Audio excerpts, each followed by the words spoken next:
Cricket team के साबिक कप्तान वसीम अकरम ने दौरा ऑस्ट्रेलिया के लिए टेस्ट सीरीज में शिरकत से इनकार करने वाले फास्ट बॉलर हारिस रऊफ को खबरदार कर दिया।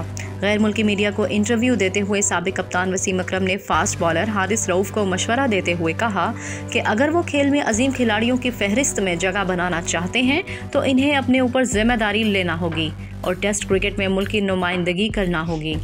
उन्होंने कहा कि टेस्ट क्रिकेट खेलना मामूली बात नहीं। T20 फॉर्मेट बहुत आसान है जहां आपको महज 4 ओवर्स डालने होते हैं, लेकिन टेस्ट फॉर्मेट में आपको कम से कम 8 ओवर्स का स्पेल करना होता है। साबिक क्रिकेटर ने कहा कि सन 1995 के बाद से पाकिस्तान ने ऑस्ट्रेलिया में कोई टेस्ट मैच नहीं जीता। नई कप्तान और नए मैनेजमेंट के साथ टीम को एडजस्ट होने में वक्त लगेगा।